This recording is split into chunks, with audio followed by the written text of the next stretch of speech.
Hello बच्चा party, कैसे हैं आप लोग। आई होप आप लोग अच्छे होंगे और आप लोगों की पढ़ाई बहुत ही अच्छे तरीके से चल रही होगी। मैं सोनू लांबा एक बार फिर से आप लोगों का नए लेक्चर में वेलकम करता हूं। प्यारे बच्चों, हमारा चैप्टर नंबर 4 समतल में गति चल रहा था। इसका आज है हमारा लेक्चर नंबर 8, जो कि आप लोगों के लिए बहुत ही महत्वपूर्ण होने वाला है। तो चलिए शुरू करते हैं भाई। तो यहाँ पर क्या है, आप लोगों का पहला टॉपिक है यहाँ पर प्रक्षेप्य का उड्डयन काल। यानी कि इससे पिछले लेक्चर में हमने पढ़ा था भाई प्रक्षेप्य गति और प्रक्षेप्य पथ परवलयाकार होता है, ये हमने पढ़ लिया था। तो आज प्रक्षेप्य गति में जो प्रक्षेप्य होता है हमारा, जितने समय तक ये हवा में रहता है उस समय को बोलते हैं हम इसका उड्डयन काल। ये जितनी ऊंचाई तक पहुंचता है उसे बोलते हैं प्रक्षेप्य की ऊंचाई, और ये जितनी दूरी पर जाकर के गिरता है उसे बोलते हैं प्रक्षेप्य की परास। आज की इस वीडियो में हम इन्हीं टॉपिक्स को पढ़ने वाले हैं और इनको बेसिक से समझ करके चलने वाले हैं। तो सबसे पहला टॉपिक है आप लोगों का प्रक्षेप्य का उड्डयन काल। हेडिंग डाल लेंगे आप लोग प्रक्षेप्य का उड्डयन काल। प्रक्षेप्य का उड्डयन काल क्या है? प्रक्षेप्य गति में प्रक्षेप्य जितने समय तक वायु में रहता है, जितने समय तक हवा में रहता है, उस समय को बोलते हैं हम प्रक्षेप्य का उड्डयन काल। और इसको रिप्रेजेंट करते हैं हम कैपिटल टी से। इसको रिप्रेजेंट कैसे करते हैं? कैपिटल टी से हम इसको रिप्रेजेंट करके चलते हैं। यानी कि हम इसको क्या करते हैं, डायग्राम के माध्यम से यहाँ पर समझ करके चलते हैं। यहाँ पर क्या है, ये है आप लोगों का प्रक्षेप्य, कोई है ना प्रोजेक्टाइल, है ना। इसको हम क्या करते हैं भाई, वायु में फेंकते हैं। तो वायु में फेंकेंगे तो इस प्रकार से क्या करेगा, अपने पाथ को फॉलो करते हुए गति करेगा, है ना। तो ये क्या करेगा, जितने समय में ये उच्चतम बिंदु पर पहुंचेगा, यानी कि बिंदु ओ से बिंदु बी कहां पर पहुंचेगा, बी पर पहुंचेगा। तो यहां तक अगर ये टी समय लेता है तो उतना ही समय क्या करेगा, बिंदु बी से बिंदु ए पर यहां पर आएगा। यानी कि इतना ही समय यहां पर लेगा, ये इतना ही समय यहां पर लेकर के चलेगा। ठीक है, यानी कि उच्चतम बिंदु पर जाने में इसने कितना समय लिया है, स्मॉल टी समय लिया है। फिर उच्चतम बिंदु से निम्नतम बिंदु पर आने में कितना समय लिया है, टी समय लिया है। तो हमें बताना है उड्डयन काल। उड्डयन काल क्या होगा, इस टी और इस टी दोनों टी के योग का क्या होगा, मान होगा, है ना। तो यहाँ पर अगर हम टी का मान निकाल करके चले तो कितना होगा, ये होगा आप लोगों का 2t। तो हमें सबसे पहले क्या करना है, स्मॉल टी का मान यहाँ पर निकाल करके चलना है। स्मॉल टी का मान कितना होगा, ठीक है भाई। तो यहाँ पर क्या करते हैं, हम लिख करके चलते हैं। तब तब तब यहाँ पर लिखेंगे हम गति की प्रथम समीकरण से, गति की प्रथम समीकरण से, गति की प्रथम समीकरण से। तो गति की प्रथम समीकरण क्या है भाई, गति की प्रथम समीकरण है आप लोगों की v बराबर u प्लस में कितना है at। ठीक है, लेकिन एक स्थान पर क्या लिखेंगे हम, g। अब g कैसा होगा आप लोगों का, नेगेटिव का होगा, क्योंकि क्या कर रहे हैं हम, प्रक्षेप्य को नीचे से ऊपर की ओर फेंक रहे हैं। तो गुरुत्वीय त्वरण के अपोजिट क्या करेगा, ये गति करेगा। तो इस पर जो यहाँ पर गुरुत्वीय त्वरण होगा हमारा कैसा लिया जाएगा, माइनस का लिया जाएगा। तो यहाँ पर लिख करके चलेंगे आप लोग माइनस के जी इंटू में टी। ठीक है भाई। अब हमने इससे पिछले लेक्चर में जाना था कि जब हम क्या करेंगे, प्रक्षेप्य को क्या करेंगे भाई, प्रक्षेप्य गति कराएंगे, यानी कि वस्तु को प्रक्षेप्य गति कराएंगे। तो जो इसका वेग होता है, प्रारंभिक वेग, ये हमारा दो घटकों में टूट करके चलता है। ये होता है आप लोगों का यू एक्स और ये होता है आप लोगों का यू वाई। ये कौन सा होता है, यू वाई। ठीक है, तो यहाँ पर क्या कर रहा है भाई, जो आप लोगों का यू एक्स वाला कंपोनेंट है इसका मान तो क्या रहेगा, 0 रहेगा, क्योंकि ये क्या कर रहा है, प्रोजेक्टाइल आप लोगों का ऊपर की ओर उठता हुआ जा रहा है। ठीक है, और जब ये यहाँ पर आप लोगों का पहुंच जाएगा तो यहाँ पर जो v होगा आप लोगों का, ये कितना हो जाएगा भाई, 0 हो जाएगा, क्योंकि मैक्सिमम ऊंचाई पर पहुंच जाएगा और उसके बाद क्या करेगा, यहाँ से चलना शुरू करेगा नीचे की ओर। तो अंतिम वेग कितना हो जाएगा, 0। और ये प्रारंभिक वेग कितना हो जाएगा आप लोगों का, यू वाई। तो यहाँ पर क्या करेंगे, हम इसको लिख करके चलेंगे v बराबर में कितना, यू वाई माइनस में जी टी। ठीक है, अब यू वाई का मान आप लोगों का कितना होता है, ये हमें क्या करना है, यहाँ पर लिख करके चलना है। तो ये कितना हो गया आप लोगों का, v का मान तो आप लोगों का हो गया 0, बराबर में यू वाई मतलब ऊर्ध्वाधर घटक। और ऊर्ध्वाधर घटक क्या था आप लोगों का, ये था u साइन थीटा, और माइनस में ये आप लोगों का जी टी। ठीक है, हमें किसका मान निकालना है, टी का मान निकालना है। तो इसको क्या करेंगे, इधर लेकर के आएंगे। ठीक है, ये इधर ही रहेगा आप लोगों का। तो ये आ जाएगा आप लोगों का जी टी बराबर में यू साइन थीटा। ठीक है भाई, हमें टी का मान निकालना है। तो टी का मान क्या करेंगे, यहाँ पर निकाल करके चलेंगे। टी की वैल्यू यहाँ पर निकाल करके भाई चलेंगे। तो टी बराबर कितना आ जाएगा, टी बराबर आ जाएगा आप लोगों का, ये जी इधर गुणा में है तो इधर जा करके भाग में आ जाएगा तो ये आ जाएगा u साइन थीटा अपॉन में कितना आ जाएगा g आ जाएगा। ये किसका मान आ जाएगा आप लोगों का, ये मान आ जाएगा आप लोगों का भाई स्मॉल t का, स्मॉल t का ये क्या होगा आप लोगों का मान होगा। लेकिन हमें किसका मान निकालना है भाई 2t का, यानी कि ये जो समय आया है स्मॉल t ये यहां से लेकर यहां तक पहुंचने में आया है आप लोगों का समय। ठीक है भाई, ये कहां से कहां तक आया भाई, ओ से बी तक पहुंचने में ये समय आया है आप लोगों का स्मॉल टी। लेकिन हमें तो कुल समय निकालना है जब तक ये हवा में रहेगा, जब तक ये हवा में रहेगा हमें वो समय निकाल करके चलना है। तो समय कितना होगा 2t, कितना होगा कैपिटल टी बराबर होगा 2t। तो यहाँ पर क्या करते हैं इस वैल्यू को रख करके चलते हैं, इस वैल्यू को क्या करते हैं रख करके चलते हैं। तो ये वैल्यू आप लोगों की कितनी आएगी, ये वैल्यू आप लोगों की कितनी आएगी, तो ये आएगी आप लोगों की कैपिटल टी बराबर 2। टी का मान कितना है u साइन थीटा अपॉन में g, तो ये आ जाएगा आप लोगों का u साइन थीटा अपॉन में स्मॉल g। और ये क्या होगा आप लोगों का परक्षेप्य का उड्डयन काल होगा, क्या होगा ये परक्षेप्य का उड्डयन काल होगा। ठीक है, तो ये क्या करना है आप लोगों को यहां से यहां तक का लिख करके आना है। जब आप लोगों से पूछा जाएगा कि परक्षेप्य का उड्डयन काल क्या होता है तो इसमें लिखेंगे आप लोग जितने समय तक प्रक्षेप्य हवा में रहता है, वायु में रहता है, उस समय को बोलते हैं प्रक्षेप्य का उड्डयन काल। और उसके लिए फॉर्मूला होता है टी बराबर 2u साइन थीटा अपॉन में g। वेरी वेरी इंपॉर्टेंट है, इसको अच्छी तरीके से आप लोग कवर करते हुए भाई चलेंगे। इसके बाद है आप लोगों का पॉइंट नंबर सेकंड, ये है प्रक्षेप्य की ऊंचाई यानी कि मैक्सिमम हाइट। ये हमें क्या करनी है भाई निकाल करके चलनी है। यानी कि प्रक्षेप्य गति में प्रक्षेप्य जितनी मैक्सिमम ऊंचाई तक पहुंच सकता है उस ऊंचाई को बोलते हैं हम प्रक्षेप्य की ऊंचाई। क्या बोलते हैं प्रक्षेप्य की ऊंचाई, तो यहां पर लिखेंगे आप लोग प्रक्षेप्य की ऊंचाई, जिसे अधिकतम ऊंचाई या मैक्सिमम हाइट भी कहा जाता है। प्रक्षेप्य गति में प्रक्षेप्य पथ के उच्चतम बिंदु को, कौन से बिंदु को, उच्चतम बिंदु की ऊर्ध्वाधर ऊंचाई होती है। इसे हम कैसे रिप्रेजेंट करते हैं, एच से इसको रिप्रेजेंट करके चलते हैं। यानी कि प्रक्षेप्य गति में जो प्रक्षेप्य का मैक्सिमम पॉइंट होगा, उच्चतम पॉइंट होगा, अधिकतम ऊंचाई वाला जो पॉइंट होगा, उस पॉइंट तक की जो ऊर्ध्वाधर ऊंचाई होगी उसे बोलेंगे हम प्रक्षेप्य की ऊंचाई। यानी कि यहाँ पर आप लोग डायग्राम के माध्यम से समझ सकते हैं, ये आप लोगों की प्रक्षेप्य गति का क्या है पाथ है। यहाँ पर आप लोगों की क्या है भाई, ये मैक्सिमम ऊंचाई वाला पॉइंट है, इसको मान लेते हैं बी है। ठीक है, तो ये जो हाइट है, ये जो हाइट है यही होगी आप लोगों की प्रक्षेप्य की ऊंचाई। इसी की वैल्यू हमें क्या करनी है भाई निकाल करके चलनी है, इसी की वैल्यू हमें क्या करनी है निकाल करके चलनी है। तो इसकी ऊंचाई को हम क्या करते हैं भाई निकाल करके चलते हैं। ठीक है, अब इस ऊंचाई तक कौन सा कंपोनेंट लेकर के जाएगा इसमें, तो प्रारंभिक वेग का यू वाई वाला जो घटक है हमारा कंपोनेंट है, वही क्या करेगा इसको ऊपर की ओर उठा करके ले जाएगा, मैक्सिमम पॉइंट पर ले करके जाएगा। तो यहाँ पर लिख करके चलेंगे आप लोग, तब क्या लिखेंगे यहाँ पर आप लोग, तब गति की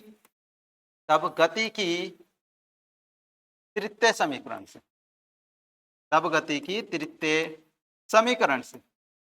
तो गति की तृतीय समीकरण क्या है भाई, गति की तृतीय समीकरण आप लोगों की v का स्क्वायर बराबर में u y, क्योंकि ये वाला कंपोनेंट आप लोगों को ऊपर उठा करके ले जाएगा तो u y का स्क्वायर माइनस में यह जाएगा आप लोगों का 2gh। अब ये माइनस क्यों आया है, क्योंकि यहाँ पर जो गुरुत्वीय त्वरण है नीचे से ऊपर की ओर मेजर करेंगे तो कैसा लिया जाएगा, माइनस का लिया जाएगा, तो ये आएगा माइनस के 2gh। अब हमें किसका मान निकालना है, h का मान निकालना है। अब यहाँ पर हम पीछे भी जान करके आए हैं कि यहाँ पर जो v का मान होगा कितना होगा, 0 होगा, अंतिम वेग कितना होगा 0 होगा। तो यहाँ पर क्या करेंगे 0 पुट करेंगे, बराबर में यू वाई क्या है आप लोगों का u साइन थीटा। तो यहाँ पर इसका जब स्क्वायर करेंगे तो आ जाएगा आप लोगों का u square sine square theta, और माइनस में ये आप लोगों का 2gh। अब हमें क्या करना है, h का मान निकालना है, तो इसे इधर लेकर के आएंगे और ये इधर ही रहेगा। तो आप लोगों का जो h का मान आएगा, h का मान आप लोगों का कितना आएगा, ये आएगा आप लोगों का u स्क्वायर साइन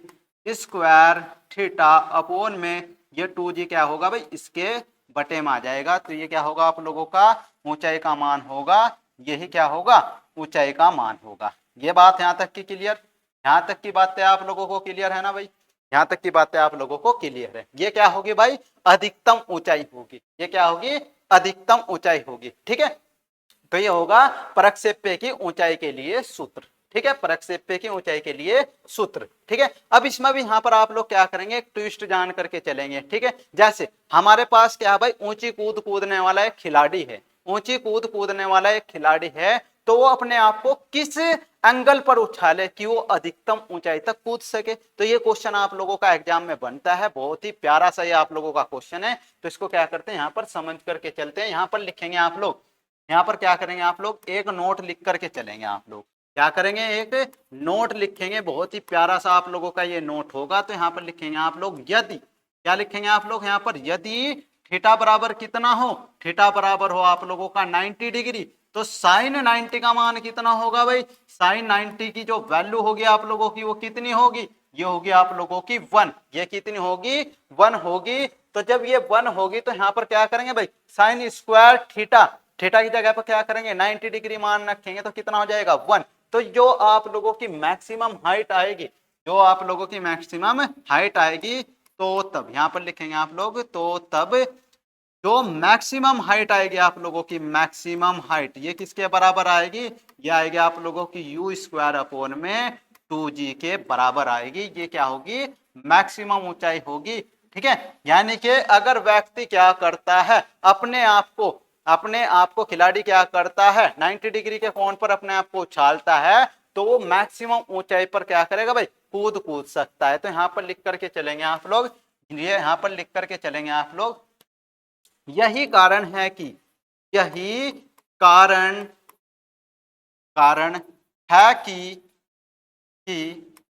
ऊंची कूद, यही कारण है कि ऊंची कूद कूद कूदने वाला खिलाड़ी, कूदने वाला खिलाड़ी, ऊंची कूद कूदने वाला खिलाड़ी अपने आप को,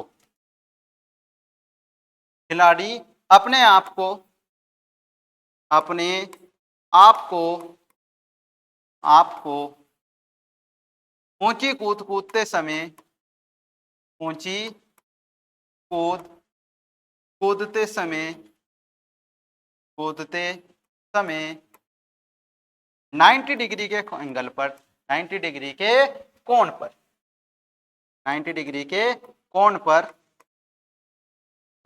उछालता है, 90 डिग्री के कोण पर उछालता है। ठीक है भाई, ये आप लोगों का क्वेश्चन पूछा जाता है, बहुत ही प्यारा सा ये क्वेश्चन है, आप लोगों का टॉपिक है। यानी कि जब ऊंची कूद कूदने वाला खिलाड़ी अपने आप को 90 डिग्री के कोण पर उछालता है, तो वो मैक्सिमम ऊंचाई को कूदता है, अधिकतम ऊंचाई को कूदता है। और उस अधिकतम ऊंचाई का मान कितना आएगा, ये आएगा यू स्क्वायर अपॉन में 2g। ठीक है भाई, ये आप लोगों को क्या करना है भाई, याद रख के चलना है, लिखते हुए चलना है। इसके बाद है आप लोगों का नेक्स्ट टॉपिक। नेक्स्ट टॉपिक क्या है भाई, प्रक्षेप्य की परास। प्रक्षेप्य की परास क्या होती है भाई, प्रक्षेप्य गति में प्रक्षेप्य अपनी जितनी अधिकतम परास को क्या करता है, कूदता है। यानी कि यहाँ पर आप लोग अगर समझ करके चले, यहाँ पर आप लोग समझ करके चले, जब हम क्या करते हैं, ये पथ पर क्या करता है, जब ये वस्तु क्या करती है, प्रक्षेप्य पथ पर गति करती है, तो ये प्रारंभिक बिंदु से जितनी दूरी पर जाकर के गिरती है, ये वाली, ये इसकी क्या कहलाती है, रेंज कहलाती है। और इसको रिप्रेजेंट करते हैं हम कैपिटल आर से। तो यहाँ पर समझेंगे आप लोग, प्रक्षेप्य की परास वह अक्षैतिज दूरी है जो एक प्रक्षेप्य अपने उड्डयन काल यानी कि टाइम ऑफ फ्लाइट के दौरान तय करता है। यानी कि जब किसी प्रक्षेप्य को हम क्या करते हैं, फेंकते हैं, तो फेंकने के बाद ये अपने उड्डयन काल के दौरान जितनी दूरी तय करता है, जितनी दूरी पर जाकर के गिरता है, वह दूरी आप लोगों की क्या कहलाती है, प्रक्षेप्य की परास कहलाती है, प्रक्षेप्य की परास कहलाती है। यानी कि इसको बोल करके चलते हैं हम रेंज, रेंज मतलब परास, है ना। और इसे हम क्या करते हैं भाई, कैपिटल आर से इसको रिप्रेजेंट करके चलते हैं, इसको कैपिटल आर से हम प्रदर्शित करते हैं। तो ये प्रक्षेप्य की परास हमें क्या करनी है भाई, निकाल करके चलनी है। इसकी वैल्यू हमारी कितनी होगी, तो हमें क्या करना है, कैपिटल आर का मान यहाँ पर निकाल करके चलना है। ठीक है, अब प्रक्षेप्य क्या है आप लोगों की परास, परास क्या है आप लोगों की दूरी। तो यहाँ पर लिखेंगे आप लोग, यहाँ पर क्या लिखेंगे आप लोग, यहाँ पर लिख करके चलेंगे आप लोग, यहाँ पर लिखेंगे आप लोग तब तब प्रक्षेप्य की परास, प्रक्षेप्य की परास तो प्रक्षेप्य की परास आप लोगों की कितनी होगी, ये हमें क्या करनी है भाई, निकाल करके चलनी है। तो परास आर बराबर क्या होगा भाई, दूरी बराबर क्या होता है, चाल गुना में समय। अब यहाँ पर जो चाल होगी आप लोगों की वो कौन सी चाल होगी, क्योंकि अक्षैतिज दूरी तय कर रहे हैं तो आप लोगों का कौन सा घटक होगा, अक्षैतिज घटक वाला होगा। तो ये आएगा आप लोगों का यू एक्स और गुना में समय। समय कितना है, कैपिटल टी, क्योंकि संपूर्ण उड्डयन काल में जो प्रक्षेप्य क्या करेगा, जितनी दूरी तय करेगा उस दूरी को ही तो बोलते हैं परास। तो यहाँ पर जो समय लिया जाएगा कैपिटल टी लिया जाएगा। और ये क्या है आप लोगों का यू एक्स, यू एक्स आप लोगों का कितना, you cos theta, you cos theta, ये कितना है आप लोगों का, यू कोस थीटा है। और टी का मान कितना है आप लोगों का, ये है आप लोगों का 2u साइन थीटा, और अपोन में कितना है भाई आप लोगों का, ये है जी। ठीक है, तो हम इसको क्या करते हैं, सही फॉर्म में लिख करके चलते हैं। तो ये हो जाएगा आप लोगों का कितना भाई, एक यू ये, एक यू ये, कितना हो जाएगा यू का स्क्वायर, और ये हो जाएगा आप लोगों का 2 साइन थीटा और इंटू में कोस थीटा, और अपोन में कितना आ जाएगा, ये आ जाएगा आप लोगों का स्मॉल जी। ये क्या होगा भाई आप लोगों का आर का मान आएगा, ये क्या होगा, आर का मान आएगा आप लोगों का, ये आर का मान आएगा। अब यहाँ पर आप लोगों को समझते हुए चलना है। ठीक है भाई, यहां पर आप लोग क्या करेंगे, लिख करके चलेंगे, बट 2 साइन थीटा इंटू में कोस थीटा, ये क्या होता है आप लोगों का, एक फॉर्मूला होता है, ये होता है आप लोगों का साइन 2 थीटा का क्या होता है, ये फॉर्मूला होता है। तो हम यहाँ पर क्या करेंगे भाई, हम यहाँ पर क्या करेंगे, 2 साइन थीटा इंटू में कोस थीटा, इसके स्थान पर क्या करेंगे, यहाँ पर हम लिख करके चलेंगे साइन 2 थीटा। तो तब यानी कि सो, इसलिए जो आप लोगों का आर का मान होगा ये कितना आ जाएगा, ये आ जाएगा यू स्क्वायर साइन 2 थीटा, और अपोन में कितना आ जाएगा, जी आ जाएगा। ये क्या होगी भाई, प्रक्षेप्य की परास होगी, और ये प्रक्षेप्य की परास के लिए क्या होगा, फॉर्मूला होगा। ये प्रक्षेप्य की परास के लिए क्या होगा, फॉर्मूला होगा।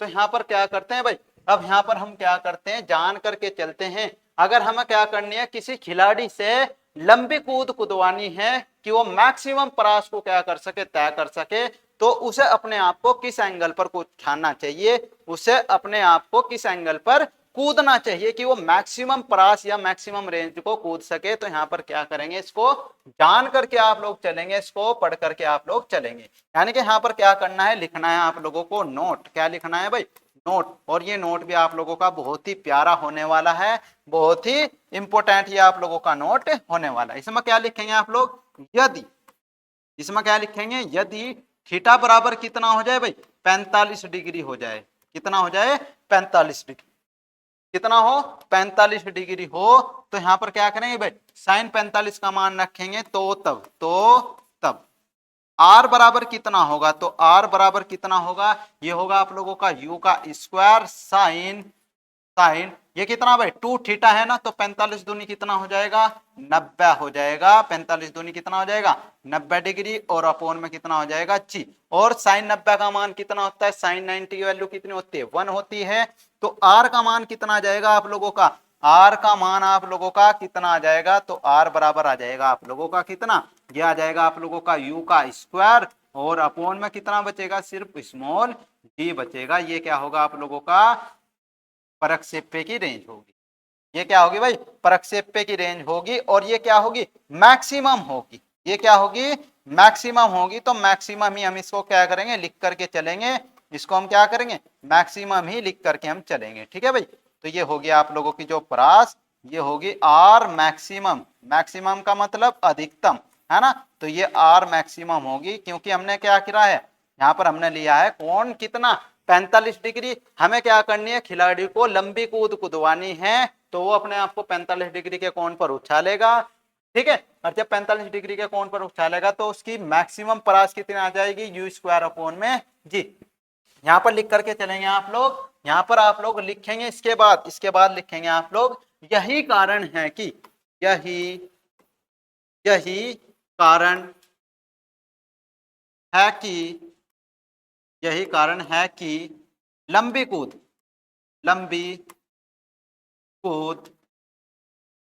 कूदने वाला खिलाड़ी, कूदने वाला खिलाड़ी, लंबी कूद कूदने वाला खिलाड़ी अपने आप को आपको अपने आप को 45 डिग्री के कोण पर 45 डिग्री के कोण पर उछालता है। 45 डिग्री के कोण पर क्या करता है भाई? उछालता है। ठीक है, अगर उसे क्या करनी है, लंबी कूद कूदनी है, तो लंबी कूद कूदने के लिए वो क्या करेगा, खिलाड़ी अपने आप को 45 डिग्री के एंगल पर क्या करेगा, उछालेगा और मैक्सिमम प्रयास पर जाकर के, ठीक है, पॉइंट पर क्या करेगा, कूदेगा। ठीक है, तो इस प्रकार से हमें क्या करना है, इसको समझते हुए चलना है, पढ़ते हुए चलना है। तो ये क्या होगी, ये होगी प्रक्षेप्य की परास, यानी कि वो क्या करेगा, मैक्सिमम दूरी को क्या करेगा, ट्रेवल करेगा, जब क्या होगा, थीटा बराबर होगा आप लोगों का 45 डिग्री। इसके बाद है आप लोगों का भाई नेक्स्ट टॉपिक क्या है, प्रक्षेप्य पथ के परवलयाकार होने की सीमाएं, यानी कि इसकी सीमाएं हमें यहां पर पढ़ करके चलनी है कि प्रक्षेप्य पथ कब तक परवलयाकार होगा, कब तक हमारा प्रक्षेप्य पथ परवलयाकार रहेगा। तो हमें क्या करना है भाई, पढ़ करके यहाँ पर चलना है। इसकी सीमाएं हमारी ये निम्नलिखित है, ये सीमाएं हमारी निम्नलिखित है। नंबर 1 है आप लोगों की ऊंचाई की सीमा। कौन सी है भाई, ऊंचाई की सीमा। ऊंचाई की सीमा क्या कहती है हमें, कि जो प्रक्षेप्य है वो बहुत अधिक ऊंचाई तक नहीं जाना चाहिए। अगर प्रक्षेप्य बहुत अधिक ऊंचाई तक जाएगा तो हमारा जो जी का मान है वो क्या हो जाएगा भाई, जी का मान हमारा क्या हो जाएगा, गुरुत्वाकर्षण के कारण बदल जाएगा, जिससे प्रक्षेप्य पथ जो होगा वो परवलयाकार नहीं रहेगा। यानी कि जब हम क्या करेंगे, प्रक्षेप्य को अधिकतम ऊंचाई तक फेंकेंगे तो जी का मान क्या होगा, हमारा बदल जाएगा। क्योंकि आप लोग जानते हैं नीचे से ऊपर जाने पर जी का मान क्या होता है, घटता हुआ जाता है। तो जब प्रक्षेप्य को बहुत ऊंचाई तक आप लोग फेंकेंगे तो वहां तक फेंकने के बाद उसका जी का मान क्या होगा, बदल जाएगा, और जो प्रक्षेप्य पथ है आप लोगों का वो परवलयाकार नहीं रहेगा। बहुत ही प्यारी सी आप लोगों की ये सीमा थी, इसको आप लोग अच्छी तरीके से याद करेंगे, इसको पढ़ेंगे। ठीक है भाई, इसके बाद है आप लोगों के यहाँ पर नंबर 2 परास की सीमा। कौन सी सीमा है, परास की सीमा। अब परास की सीमा क्या होती है, हम क्या करते हैं, प्रक्षेप्य को अगर हम क्या करते हैं, बहुत तेजी के साथ फेंकते हैं और प्रक्षेप्य बहुत ही अधिक दूरी पर जाकर के गिरता है, तो इस स्थिति में भी हमारा जो जी का मान होगा वो क्या होगा भाई, बदल जाएगा। और जी का मान बदल जाएगा तो हमारा प्रक्षेप्य पथ परवलयाकार नहीं रहेगा। तो यहाँ पर पॉइंट नंबर 2 को पढ़ेंगे, परास की सीमा। प्रक्षेप्य का परास बहुत अधिक नहीं होना चाहिए, अन्यथा जी का मान क्या होगा, बदल जाएगा और प्रक्षेप्य पथ आप लोगों का परवलयाकार नहीं रहेगा। नंबर 3 है आप लोगों का वायु का प्रतिरोध। यह बहुत मैटर करता है भाई, अगर प्रक्षेप्य गति आप लोगों को करानी है तो वायु का प्रतिरोध बहुत ही मैटर करता है। ये आप लोग क्या करेंगे भाई, अच्छी तरीके से समझ करके चलेंगे। इसमें क्या कहा है, प्रक्षेप्य का प्रारंभिक वेग, प्रक्षेप्य का प्रारंभिक वेग, इसमें क्या कहा है आप लोगों को, इसमें कहा है प्रक्षेप्य का प्रारंभिक वेग बहुत अधिक नहीं होना चाहिए। अगर प्रक्षेप्य का प्रारंभिक वेग बहुत अधिक हुआ तो इससे क्या होगा भाई, इससे आप लोगों का ये होगा कि जो प्रतिरोध है वो नगण्य रहेगा। इससे क्या रहेगा, प्रतिरोध नगण्य हो जाएगा। प्रतिरोध नगण्य हो जाएगा तो आप लोगों का जो प्रक्षेप्य पथ रहेगा ये आप लोगों का परवलयाकार नहीं रहेगा, ये आप लोगों का परवलयाकार नहीं रहेगा। अगर आप लोग क्या करते हैं, प्रक्षेप्य को बहुत ही स्पीड से क्या करते हैं, फेंक करके चलते हैं, तो आप लोगों का जो वायु का प्रतिरोध है वो क्या हो जाएगा, कम, और वो कम होने के कारण क्या होगा, प्रक्षेप्य पथ आप लोगों का परवलयाकार नहीं रहेगा। ठीक है, तो ये आप लोगों को 3 सीमा याद रखनी है, वेरी वेरी इंपॉर्टेंट है, तो इनको आप लोग पढ़ करके समझ करके चलेंगे। एक नोट आप लोगों को याद रखना है, ये नोट आप लोगों को पढ़ते हुए चलना है, बहुत ही मस्त आप लोगों का प्यारा क्या है, नोट है, तो इसको आप लोग पढ़ते हुए चलेंगे। नोट में क्या लिखा है, नोट में लिखा है कि तोप से छोड़े गए गोले का गमन पथ तो परवलयाकार होता है, ठीक है, लेकिन बहुत दूर तक वार करने वाली जो मिसाइल है आप लोगों की, जो मिसाइलें हैं उनका गमन पथ आप लोगों का परवलयाकार नहीं होता है, उनका परवलयाकार पथ नहीं होता है। तो उनका पथ कैसा होता है, उनका पथ होता है दीर्घवृत्ताकार। उनका पथ कैसा होता है, दीर्घवृत्ताकार होता है, क्योंकि उनमें ये सीमाएं लागू नहीं होती है, उनमें ये सीमाएं आप लोगों की अप्लाई नहीं होती है। यहां पर क्या कहा है, यहां पर कहा है कि तोप से छोड़े गए गोले का पथ तो कैसा रहेगा, परवलयाकार रहेगा। लेकिन जो मिसाइलें हैं, जो दूर तक वार करने वाली जो आप लोगों की मिसाइलें हैं, उनका पता आप लोगों का परवलयाकार नहीं रहेगा, उनका पता रहेगा आप लोगों का दीर्घवृत्ताकार। कैसा रहेगा? दीर्घवृत्ताकार। तो ये आप लोग नोट को अच्छी तरीके से लिख करके चलेंगे, इसको अच्छी तरीके से आप लोग प्रिपेयर करते हुए भाई चलेंगे। ठीक है मेरे प्यारे बच्चों, तो ये था आप लोगों का लास्ट टॉपिक, लास्ट लेक्चर। ठीक है, जो कि आज के इस लेक्चर में कंप्लीट हो चुका है। इसके बाद आप लोगों के न्यूमेरिकल चलेंगे। तो प्यारे बच्चों, अगर ये आप लोगों को लेक्चर अच्छा लगा है तो प्लीज आप लोग कमेंट करके बताएंगे, और वीडियो को क्या करेंगे भाई, शेयर भी करेंगे। अगर हमारे चैनल पर नए हैं तो चैनल को सब्सक्राइब भी कर लेंगे। मिलते हैं ऐसे ही नेक्स्ट वीडियो के साथ, जब तक के लिए आप लोगों को बाय बाय, जय हिंद।